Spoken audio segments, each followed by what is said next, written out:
Chaque année, des millions de personnes visitent la Tour Eiffel, explorent le Louvre et se promènent dans les jardins du Luxembourg. Mais elles ignorent que sous leurs pieds réside un monde de labyrinthes et de refuges secrets. Ça n'en finit pas de serpenter, d'inaccessibles bunkers nazis aux murs recouverts de graffitis. Regardez ça. Une ancienne cité romaine enfouie sous Notre-Dame. 6 siècles séparent ces deux sites distants d'1,50 m. Et même une ville souterraine constituée d'ossements humains. Mon Dieu, je n'ai encore jamais rien vu de pareil. Le sous-sol de Paris est un vaste dédale de tunnels. C'est un vrai bottin, rempli d'obscurs secrets et de vestiges du passé. Voilà ce que j'appelle de l'exploration en sous-sol urbain. En compagnie d'authentiques fondus du sous-sol parisien. C'est fermé, il faut escalader le mur. Ça y est, j'entre par effraction. Je découvre la cité enfouie sous la ville lumière. Nous explorons les 20 siècles d'histoire qui se cachent sous Paris.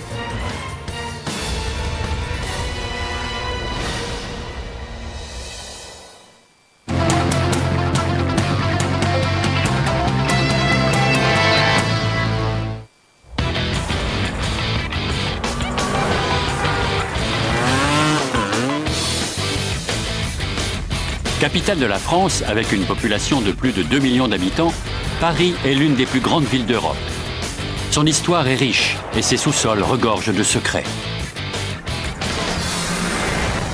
Je m'appelle Eric Geller et je me trouve à Paris, la ville lumière du continent européen, pays de la Tour Eiffel et du Louvre et la cité la plus visitée du monde. Mais Paris regorge de trésors cachés.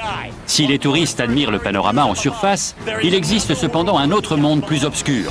Car sous les pavés de la capitale s'étend un réseau de 160 km de couloirs souterrains, avec des bunkers, d'anciennes voies d'eau et des cryptes remplies d'ossements. L'essentiel de cet univers est interdit au public, ce qui n'empêche pas les Parisiens d'en explorer l'étendue. Aujourd'hui, nous allons révéler les secrets des entrailles de Paris, un monde où le vivant côtoie la mort. Avec ses universités cotées, son architecture monumentale et ses musées hors pair, Paris attire des millions de visiteurs par an. Mais la plupart de ces touristes ignorent que les pavés qu'ils foulent dissimulent un vaste monde ancien, dont l'origine remonte à plus de 2000 ans. Les premières galeries ont été élaborées par les Romains, à l'époque où ils occupaient la Gaule. Le sous-sol de la région parisienne est riche en calcaire, un matériau de construction très prisé par les Romains. Ces derniers exploitent donc la roche souterraine pour bâtir une cité en surface. Depuis, les excavations qui se sont succédées pendant 2 millénaires ont engendré un réseau de 300 km de catacombes sous Paris. À l'origine, le terme catacombe désigne une sépulture souterraine.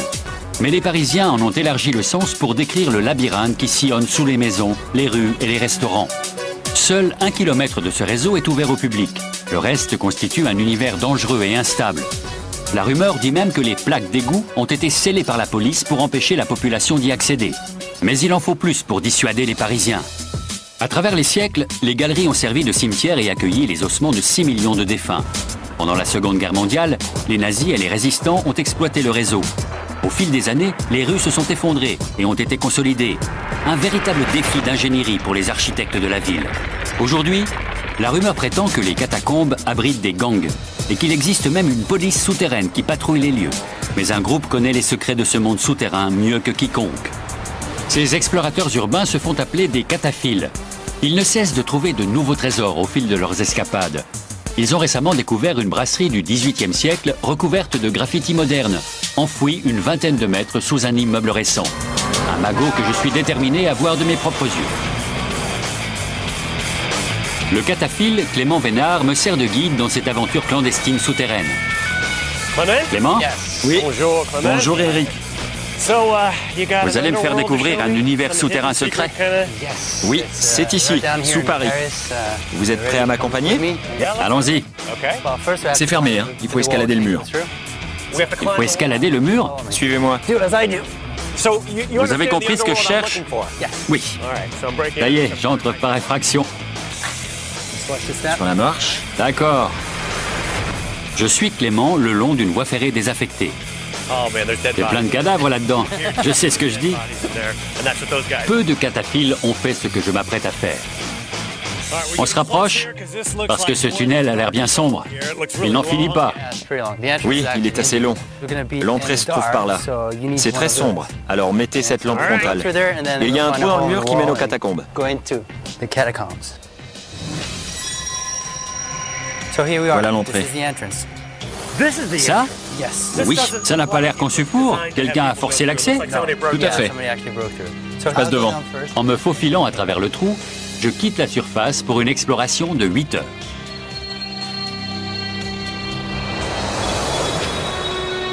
C'est bas de plafond. Faites attention à votre tête. Le passage a été creusé par un homme. J'ai l'impression de m'évader d'une prison pendant la Seconde Guerre mondiale. Suivez-moi. D'accord. Notre progression à travers le dédale de tunnels nous donne une idée de ce qu'étaient les conditions de travail dans cet environnement. Je dirais tête quand le plafond est bas et pied s'il y a un rocher ou un trou. Sinon, vous risquez de vous fouler une cheville ou de vous cogner la tête. Cet endroit est inaccessible, alors pied, Pied, attention à la tête, la tête. pied. Oui, je reste à 4 pattes. Durant des siècles, des milliers de tonnes de roches calcaires ont été extraites de ces espaces confinés pour construire la ville en surface. On va prendre à gauche. Les tunnels sont exigus et déroutants, mais Clément dispose d'un plan très fourni. Un vrai bottin? Oui. Mais cela ne garantit pas notre sécurité. Même les cataphiles les plus avisés savent qu'il est dangereux de pénétrer dans ce monde souterrain. Si nos torches s'éteignent, ou si nous perdons notre chemin, nous risquons de ne jamais refaire surface. D'ailleurs, en 1793, un homme a disparu dans les catacombes. On aurait retrouvé son cadavre 11 ans plus tard, un trousseau de clés à la main, à quelques mètres d'une issue dissimulée par l'obscurité. Qu'est-ce qui arrivera si nos lampes nous lâchent au beau milieu de ce dédale? Vous me sortirez d'ici? En lumière, ce sera difficile.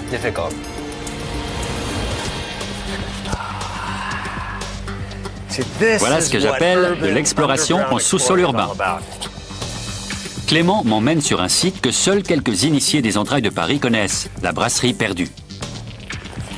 Je vous retrouve de l'autre côté, mais l'accès n'est pas facile. Peut-être la première, hein? Ouais. Comment voulez-vous que mon gros cul d'américain passe par là? Après avoir rampé sur le sol et m'être faufilé par de minuscules ouvertures, j'aurais dû mettre des bottes en caoutchouc. Je me retrouve avec de l'eau de ruissellement jusqu'aux genoux. Je nage carrément. C'est une question de saison ou c'est toujours comme ça? Non, c'est toujours à peu près comme ça. Ça n'est pas très profond. On a de la chance, il y a 2 ans, l'eau m'arrivait aux hanches. Après 20 minutes pénibles, nous arrivons enfin au sec. Plus sec. Ouais, je n'ai de l'eau que jusqu'aux chevilles. À une quinzaine de mètres de profondeur, nous arrivons dans des carrières conçues par les Romains il y a plus de 2 millénaires. Aujourd'hui, les catacombes sont remplies d'étranges graffitis modernes, preuve du passage des explorateurs urbains qui nous ont précédés. On est à mi-chemin? Pas encore. Pied. Attention aux rochers. On se rapproche de l'endroit que je voulais te montrer en premier. C'est à 50 mètres. Quand il dit 50 mètres, c'est qu'il reste un bon kilomètre. Allez, allons-y. Nous sommes sur le point d'atteindre la brasserie. Mais il faut d'abord ramper à travers un étroit boyau d'une dizaine de mètres de long. C'est comme à l'armée. On est sur les plages de Normandie, prêts à regagner nos postes. Suivez-moi. Laissez-moi un peu d'avance. Allez, je vous retrouve de l'autre côté.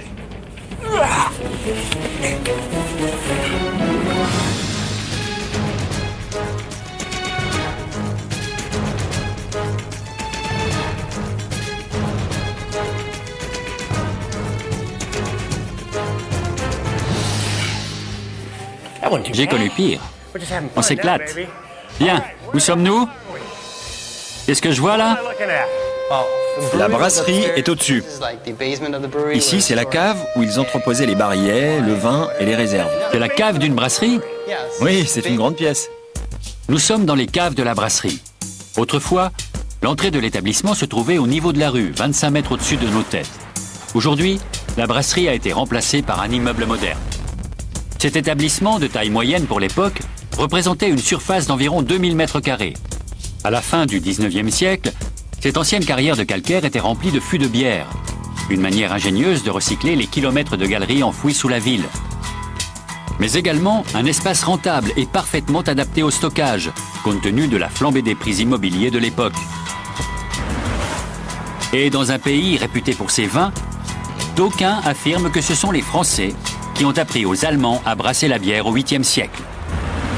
Mais aujourd'hui, qu'est-ce que c'est que ça?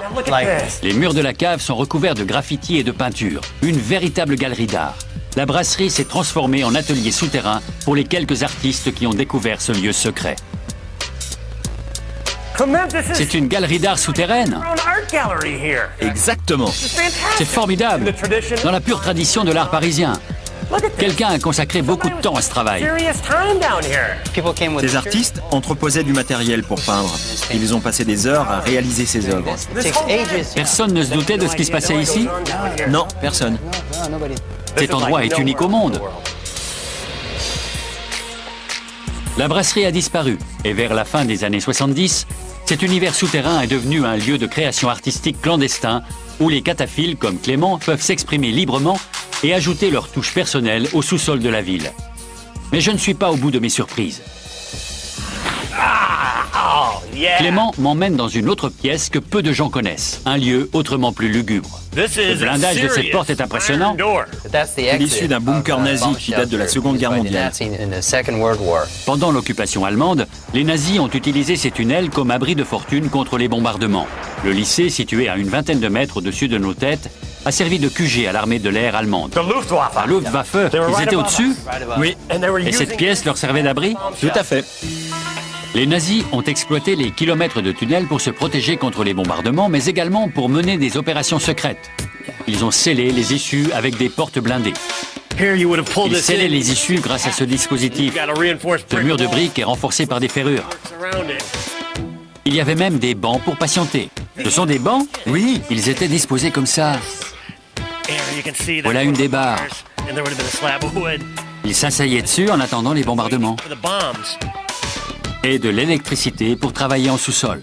Un panneau d'alimentation. C'est un panneau d'alimentation? Le câble est resté intact. Les lieux sont même équipés de latrines. Il pourra encore y avoir des étrons dans la cuvette. C'est très emblématique de l'occupation nazie. Je reconnais même leur odeur.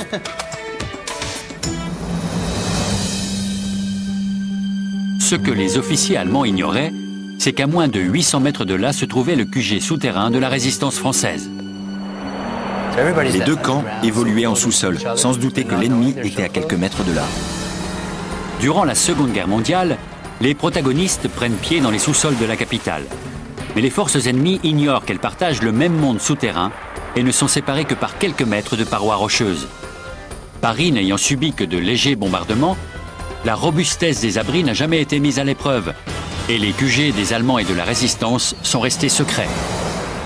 Tandis qu'ils se promènent paisiblement en surface, la plupart des Parisiens ignorent qu'ils marchent au-dessus d'une brasserie, d'une galerie d'art clandestine ou d'un bunker secret. Seule une poignée de privilégiés peuvent se vanter d'avoir sillonné ce dédale de couloirs souterrains. Très peu de gens connaissent l'existence de cette culture underground qui s'est développée au cours des 20 ou 30 dernières années. Ce gigantesque réseau de corridors élaboré au fil des 20 derniers siècles remonte jusqu'à l'ère romaine. L'expansion de ce labyrinthe souterrain est liée au développement de la ville en surface. Voilà des heures que j'explore cet univers, mais je ne suis pas au bout de mes surprises.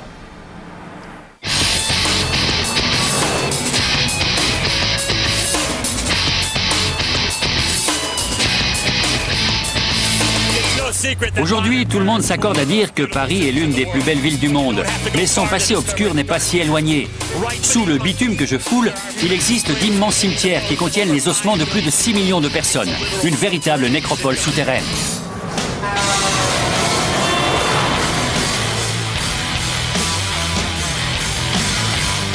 Les touristes qui passent devant cet immeuble de bureau ignorent pour la plupart qu'ils marchent au-dessus du plus vaste ossuaire du monde. Andrew? Oui. Enchanté. Bonjour. Merci d'être venu. L'écrivain Andrew Ayers et moi avons le privilège de descendre seuls dans les catacombes.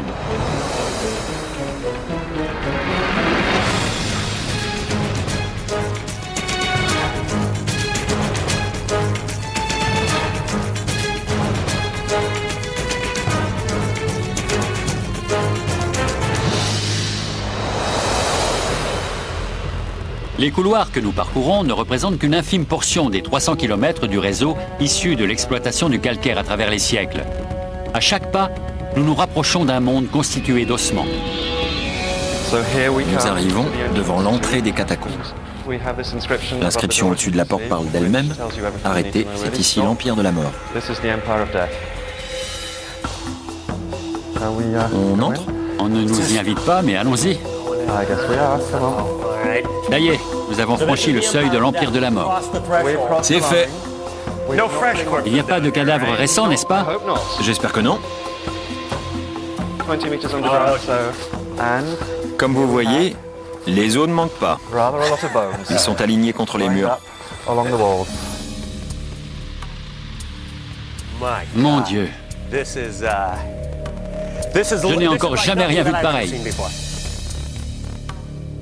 Comme vous voyez, ils ont construit un mur de soutènement. Un mur d'ossements? Ce sont des fémurs et des tibias. Mais le mur de soutènement cache un spectacle encore plus impressionnant. Ce mur n'est qu'une façade qui cache une pile d'ossements, jetés pêle-mêle. C'est la partie harmonieuse? Oui, la pile s'étend sur une trentaine de mètres de profondeur. Vous voulez dire que les os sont empilés sur une trentaine de mètres? Oui, c'est une pile énorme. Ce mur n'en finit pas. Jusqu'où va ce couloir d'ossements? Ici, il y a des ossements alignés sur environ 800 mètres de couloir. Les experts estiment que ces pans de murs mortuaires sont constitués de 5 à 6 millions de squelettes. Il y aurait environ 6 millions de squelettes. 6 millions de squelettes? J'ignore de combien d'os le corps humain est constitué. Je vous laisse faire le calcul, mais ça en fait beaucoup. Pour vous donner une idée, il y a un peu plus de 2 millions d'habitants à Paris aujourd'hui. Ils sont plus nombreux ici qu'à la surface? Oui, près de 3 fois plus nombreux. Il y aurait donc 3 squelettes en sous-sol pour chaque Parisien. Mais alors, comment les cadavres de ces 6 millions de personnes ont-ils fini dans une carrière abandonnée, 25 mètres sous terre? En réalité, certaines galeries souterraines se sont effondrées. Il a fallu inspecter les lieux et les consolider. À la même époque, le centre de Paris était confronté à un grave problème de cimetière. Dans le Paris médiéval, l'essor du christianisme met un terme aux crémations païennes. Il faut donc aménager des ossuaires et des cimetières pour entasser les corps. Tout le monde est logé à la même enseigne, sans distinction de classe, et enterré dans de vastes charniers. Mais après 7 siècles d'accumulation, l'espace vient à manquer. Les murs d'enceinte empêchaient la ville de se développer. Les corps étaient donc enfouis dans des fosses communes où ils se décomposaient en quelques années. Une fois les fosses pleines, les corps étaient exhumés. Les ossements étaient entassés dans des ossuaires à l'extérieur des cimetières et les fosses étaient réutilisées. À partir du XVIIIe siècle, ces cimetières deviennent une menace pour la salubrité publique. Les cadavres en décomposition du plus vaste d'entre eux, le cimetière des Innocents, se déversent même dans la cave d'un restaurant mitoyen. Le peuple s'est plaint pendant un siècle de cette épouvantable situation. Les pressions se sont multipliées afin que le cimetière des Innocents soit fermé. Lorsque le Parlement a finalement décidé sa fermeture, le problème du déplacement des ossements s'est posé. Tandis que les Parisiens cherchent un lieu pour reloger leurs morts, les carrières vides de Paris sont assainies et consolidées. On décide alors d'utiliser les anciennes carrières souterraines pour y transférer les ossements et les corps entassés en plein cœur de Paris. Le long cortège des défunts anonymes du cimetière des Innocents est déplacé des mois durant. La tâche est ardue, car les corps ont été entassés pêle-mêle. Au cours du siècle suivant, la population de Paris explose. Les cimetières affichent complet. Les corps sont alors directement entreposés dans cette gigantesque nécropole souterraine. Ils vidaient les cimetières? Exactement. Ils transportaient les cadavres sur des chariots pendant la nuit, les déversaient par une issue située de ce côté, puis constituaient les piles que vous voyez. Regardez ça, c'est un ossuaire. Il y a des piles d'ossements différents, des petits tas de fémurs et de crânes entassés. Ouais. C'est tout simplement surréaliste. Certains se sont donné du mal pour réaliser ces dessins. Regarde, c'est une croix là. Une croix constituée de crânes. Exactement. C'est particulier. Ces murs de crâne aux motifs complexes semblent être là depuis des siècles. Mais aussi étrange que cela puisse paraître, ils sont constamment réalignés pour garantir leur stabilité. Et leur alignement ne doit rien au hasard. Il ne faut pas oublier que rien ne relie les ossements entre eux. S'ils étaient abandonnés à leur sort, l'état s'effondrerait. Les piles sont donc régulièrement réarrangées. C'est un processus qui a toujours cours. Lorsque les premiers Romains ont creusé ces carrières il y a 1900 ans, ils n'ont certainement pas imaginé qu'un jour elles seraient remplies d'ossements, utilisés comme bunkers ou encore comme terrain de jeu par d'audacieux explorateurs urbains.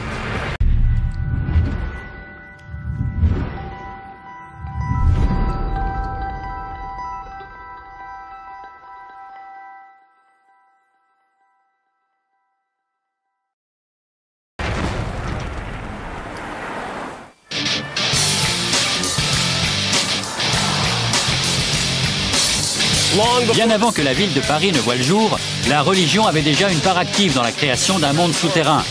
Les Parisiens ont érigé d'imposantes cathédrales en utilisant les blocs de calcaire extraits du sol, créant des kilomètres de galeries aussi impressionnantes que les édifices en surface. Les premières carrières à ciel ouvert ont été creusées par les Romains au IIe siècle. Mais à partir du Moyen Âge, les ouvriers doivent forer bien plus profond pour extraire le matériau nécessaire pour construire des monuments comme Notre-Dame.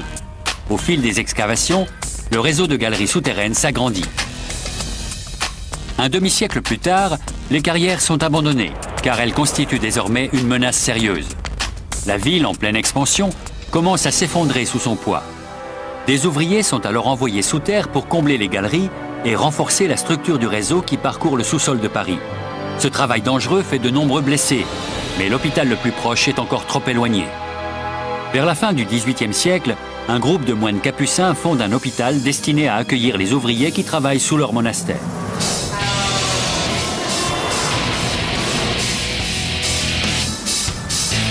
Aujourd'hui, un hôpital moderne occupe toujours le site et je m'apprête à découvrir le monde souterrain qui se cache en dessous. Vous devez être Gilles. Et vous, Eric? Oui, bonjour Gilles. Bonjour, ravi de faire votre connaissance. Gilles Thomas est un expert du sous-sol parisien. Je vais vous montrer les vraies racines de Paris. Les vraies racines de Paris? Par ici. Je contourne l'hôpital pour rejoindre le XIIIe siècle et le labyrinthe de calcaire qui a permis de bâtir Paris.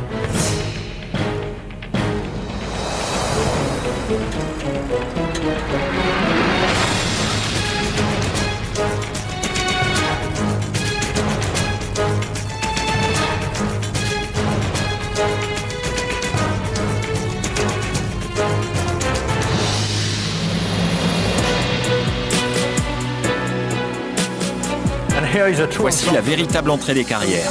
Dans moins de 2 minutes, nous allons découvrir le Paris d'il y a 7 siècles. 7 siècles? Oui, ça y ressemble. C'est un univers parallèle. C'est totalement surréaliste. On se croirait en Égypte antique. Regardez ces gros blocs de calcaire. Et il y a un hôpital 25 mètres au-dessus de nos têtes. Oui, l'hôpital est juste au-dessus. Ce sont les racines de Paris. Ce calcaire a servi à la construction de Paris. Cette carrière existe depuis des siècles et a produit des matériaux de construction pour les différents édifices de la ville. Les experts estiment que 30% du calcaire utilisé pour bâtir Notre-Dame est issu de cette exploitation. Il n'existait pas de machine pour extraire le calcaire. Tout se faisait à la main. On distingue d'ailleurs la marque laissée par la torche d'un carrier et aussi celle de l'ess qui servait à creuser la pierre. Les ouvriers qui travaillaient ici n'avaient pas de lampe électrique mais des torches. Alors le carrier tenait la torche et qu'avait-il dans l'autre main? Une esse? Une esse? On distingue les marques au plafond. C'est ce qui donne un aperçu des conditions de travail dans cette galerie. Il faisait froid, humide et les ouvriers martelaient la roche. Oui, c'était un travail extrêmement pénible. Et comment? Vers la moitié du XVIIIe siècle, les galeries souterraines commençaient à s'affaisser sous le poids de la ville en expansion. À la fin du XVIIIe siècle, une série d'affaissements frappe la capitale. Des mesures doivent être prises. Un service d'inspection des carrières est constitué, dont la tâche consiste à renforcer le réseau de galeries et de cavernes. Ce service destiné à contrôler et à renforcer les sous-sols était une première mondiale. Après 2 millénaires d'exploitation de ces fondations de calcaire, et avec ses 300 km de galeries, Paris se lance dans un projet pharaonique. des centaines d'ouvriers sont envoyés dans un monde souterrain instable. Un grand nombre d'entre eux ne reviendra jamais à la surface. Poursuivant notre progression dans les profondeurs des carrières, un détail nous démontre à quel point il est important de consolider les galeries. J'ai déjà vu des consolidations plus fiables. Je ne sais pas comment ça tient. Dans ce cas précis, la galerie est renforcée sous le point d'affaissement. Si des ouvriers se trouvaient à cet endroit au moment de l'effondrement, nul doute qu'ils ont péri. Ça n'a pas l'air dangereux, mais je vais laisser Gilles passer devant. D'accord. Après vous, Gilles. C'est bon, la voie est sûre. Je ne vais rien toucher. La consolidation des carrières est nécessaire pour la pérennité de la ville qui grandit en surface. Mais pour les centaines d'ouvriers qui travaillent dans ces entrailles, la tâche s'apparente à la peine de mort. Les plus chanceux terminent à l'hôpital situé au-dessus de leur tête. Mais dans ce labyrinthe, les blessures dues aux effondrements ne sont pas l'unique menace. Il y a tellement de petits recoins ici. Ça n'en finit jamais de serpenter. Dans ce dédale, la moindre erreur d'orientation risque d'être fatale. Je remarque qu'il y a un labyrinthe de galeries et de couloirs qui partent dans toutes les directions. Oui, il faut une carte quand on descend dans les carrières. Ne disposant pas de carte, ceux qui ont consolidé ces galeries se repéraient autrement. Je vois une ligne là. Qu'est-ce que c'est? On dirait une piste. Il y a une explication? Cette ligne noire servait de fil d'Ariane aux ouvriers de l'inspection générale des carrières, afin qu'ils ne se perdent pas. La ligne mène à leur site d'exploitation ou à une issue. Aujourd'hui, il est facile d'oublier qu'il y a une ville de 2 millions d'habitants au-dessus de nos têtes. Mais il existe des indices. C'est écrit ici. Nous sommes sous la rue des Bourguignons. On a une adresse, même sous terre. Bien sûr. On doit savoir exactement sous quel bâtiment on se trouve. Ces plaques ont été installées à l'époque des travaux de consolidation. Elles correspondent exactement au tracé des rues en surface. De ce côté, on a un petit aperçu de la surface. Regardez au-dessus de vous. La surface est là, à une vingtaine de mètres au-dessus. Je viens de recevoir une gouttelette qui vient du 21e siècle et qui a fini sa course au 13e siècle. Ce conduit au-dessus de nos têtes est un des nombreux boyaux qui relient la carrière à la surface.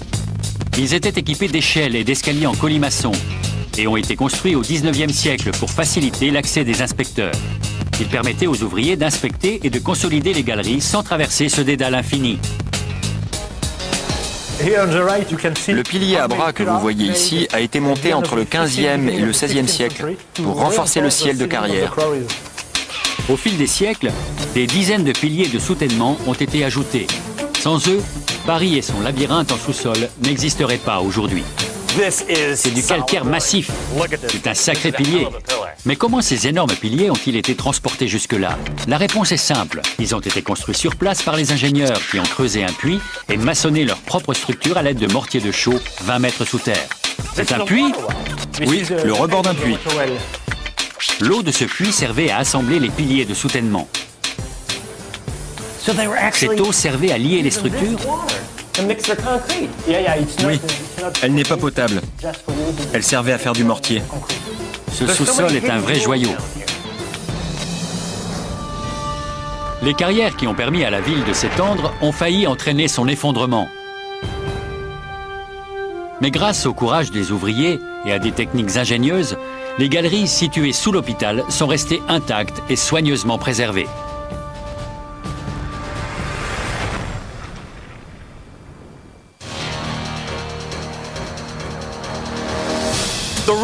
La Seine qui coule au cœur de Paris a joué un rôle majeur dans le développement de la ville au fil des 2 derniers millénaires. Elle a facilité le commerce, les transports et alimenté les Parisiens en eau potable. Mais elle a également contribué à répandre le choléra et la peste. Les urbanistes ont donc élaboré un système souterrain de distribution de l'eau qui aujourd'hui encore maintient la ville en vie. Durant des siècles, la Seine a constitué une source d'eau potable pour les Parisiens. Mais à partir du Moyen-Âge, la ville atteint déjà des proportions qui compliquent le ravitaillement des habitants en eau. Ainsi, au XIIIe siècle, un système d'adduction souterrain est mis en place afin d'alimenter les fontaines de la ville en eau potable.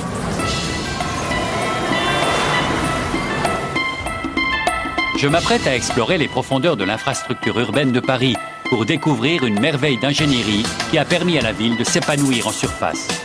Monsieur Dessert?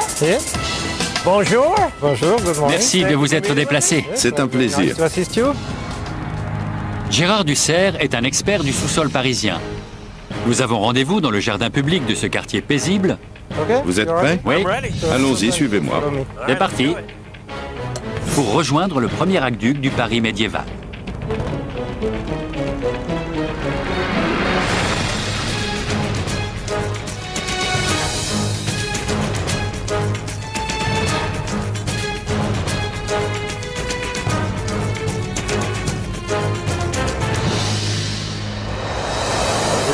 C'est une sorte de temple dédié à l'eau. Un temple dédié à l'eau? Oui, avec ce dôme. Cette tourelle, baptisée le regard de la lanterne, constitue la tête du grand aqueduc de Belleville, qui a joué un rôle crucial, il y a 7 siècles, dans le développement de Paris. Pendant plus de 5 siècles, cet aqueduc était quasiment l'unique source d'eau potable des Parisiens. Au XIIIe siècle, Paris prospère, Notre-Dame est en construction et la ville compte plus de 200 000 habitants. Les aqueducs sont donc essentiels à la survie de la cité. Il y a 3 canaux de distribution qui recueillent l'eau Oui, et qui l'acheminent dans ce bassin. absolument. Et il est toujours en service? Toujours. Le bassin recueille toujours l'eau? C'est incroyable!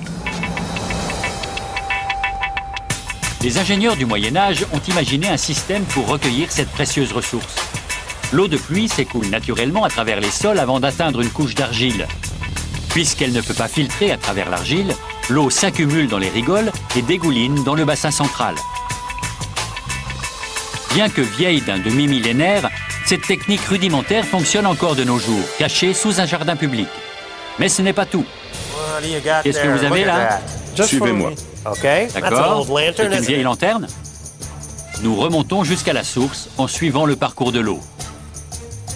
C'est ici que les ingénieurs venaient inspecter les lieux. L'eau affluait dans ce conduit. Il y a 5 siècles, les ingénieurs se rendaient dans cette pièce pour s'assurer du bon fonctionnement du système et de la propreté de cette eau potable. C'était conçu à cet effet? Oui, il fallait aussi drainer l'eau pour qu'elle ne s'accumule pas derrière les murs. Il y avait une double fonction, l'accumulation et le drainage de l'eau. Exactement. Les murs érigés au Moyen-Âge étaient capables de résister plusieurs siècles. Mais avec le développement rapide de la ville, d'importantes fissures sont apparues. Cette portion a été consolidée durant la seconde moitié du 19e siècle pour éviter que les murs ne s'effondrent. Mais malgré les consolidations récentes, le ciment et la nature se livrent un combat permanent. Il y a même des racines qui poussent. Elles sont en train de disjoindre les pierres du mur. Je ne suis pas très rassuré. Aujourd'hui, l'aqueduc de Belleville ne sert plus qu'à drainer les eaux de pluie. Plusieurs sections ont été comblées afin de permettre à de nouvelles constructions de voir le jour à la surface. Grâce à ce réseau, la cité médiévale est devenue l'une des plus grandes villes du monde. Mais l'adduction d'eau potable n'est pas l'unique réalisation importante des sous-sols. Avec le développement des villes, la démographie s'accroît et avec elle, la quantité d'eau usée. Ainsi, en marge de l'aqueduc et des kilomètres de catacombes, il existe un gigantesque système d'égouts célèbre dans le monde entier. Professeur Wanklin, Lui-même, merci de vous être déplacé. je vous en prie. Le professeur Wanklin va m'emmener dans un endroit qui a sauvé la vie de milliers de Parisiens.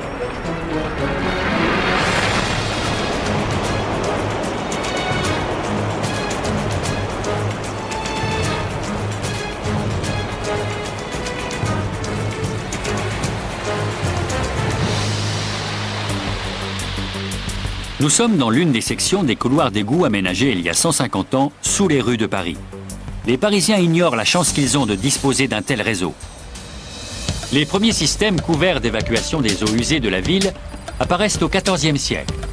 Un réseau d'une vingtaine de kilomètres qui ne peut satisfaire les besoins de la nouvelle population urbaine. Les égouts sont saturés à tel point que les visiteurs de passage affirment que l'on peut sentir Paris avant d'en voir les contours. La plupart des rues de Paris n'étaient pas pavées et les gens y abandonnaient toutes sortes de déchets. À cette époque, une bonne paire de bottes vous faisait à peine la nez avant d'être rongée par ce que l'on appelait par décence la boue.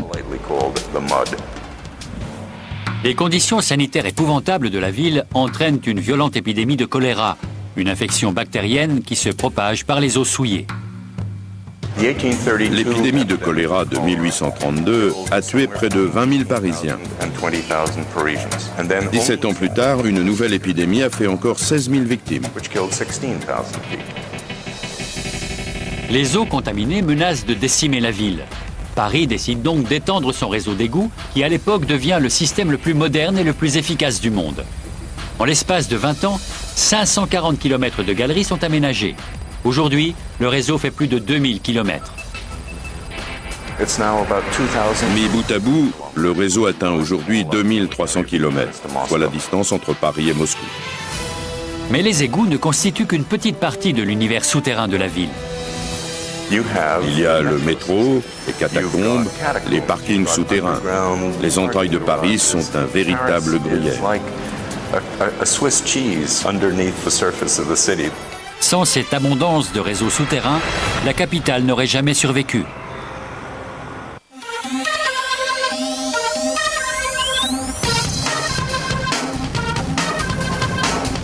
Notre-Dame de Paris est l'un des plus beaux édifices du monde. Depuis près de 1000 ans, les gens affluent des 4 coins du globe pour l'admirer. Mais l'histoire de cet édifice est bien plus ancienne. Et sous le parvis, il existe des vestiges d'une ancienne cité romaine. En 52 avant Jésus-Christ, Jules César conquiert et soumet les Gaules. Peu de temps après, la ville gallo-romaine de Lutèce émerge sur les berges de la Seine. Au cours des 2 siècles suivants, la cité sombre progressivement au fil des reconstructions successives avant de disparaître. Il y a 1 siècle et demi, les grands travaux de la capitale entraînent la destruction du vieux Paris pour faire place aux grands boulevards, aux pâtés d'immeubles et aux édifices monumentaux qui font sa renommée actuelle. Le Paris romain et médiéval disparaît, mais pas pour longtemps.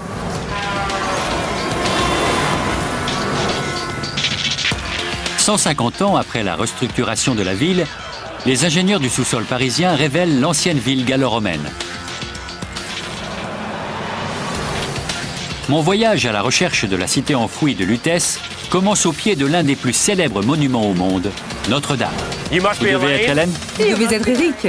Ravi de faire votre connaissance. Le plaisir est partagé. Merci d'avoir accepté mon invitation. La médiéviste Hélène Paulet a accepté de m'emmener sous Notre-Dame à la rencontre des racines romaines de Paris. Je vais vous faire découvrir la Rome antique. À 5 mètres en dessous du niveau de la rue, nous faisons un bond de 2000 ans en arrière pour retrouver Lutèce, une ville de province romaine de 20 000 habitants.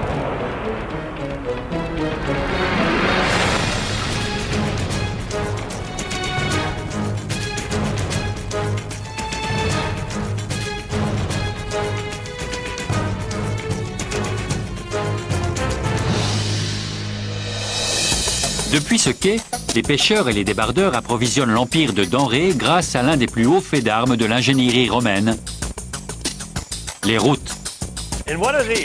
Qu'est-ce que c'est? Je devine des marches, des murs. Vous êtes en train de contempler une route élaborée entre le 2e et le 3e siècle.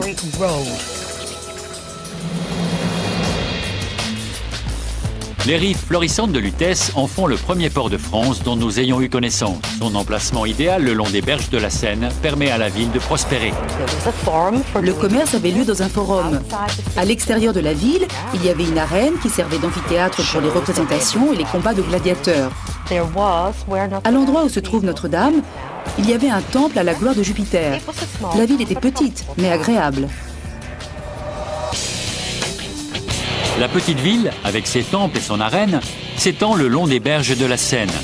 Au fil des années, les aménagements ont modifié le cours du fleuve d'une vingtaine de mètres. Mais à l'époque romaine, nous marcherions à même les berges. Les berges du fleuve étaient à cet endroit. Je vois cette horreur devant moi qui s'étend à l'infini. Oui, il y a 2000 ans, vous seriez en train de décharger le fruit de votre pêche sur le quai. Nous serions sur la Seine. Nous serions sur la Seine. Qu'est-ce qu'il y a au-dessus de nos têtes? Nous sommes juste au-dessus du parvis de Notre-Dame. Il y a probablement des milliers de touristes qui ignorent notre présence. Avec l'affaiblissement de l'Empire romain au cours des 4e et 5e siècles, la population gallo-romaine de Lutèce démantèle les temples pour ériger des remparts. Les blocs de calcaire issus des catacombes qui ont servi à bâtir les divers édifices sont affectés à la construction de murs de fortification. Le recyclage à la sauce antique. Ici, vous apercevez une portion de mur gallo-romain construite à la fin du IIIe siècle. Mais en réalité, ce mur du IIIe siècle est bien plus ancien. Il appartenait aux arènes dont les gradins étaient bondés à l'époque de l'apogée du règne romain.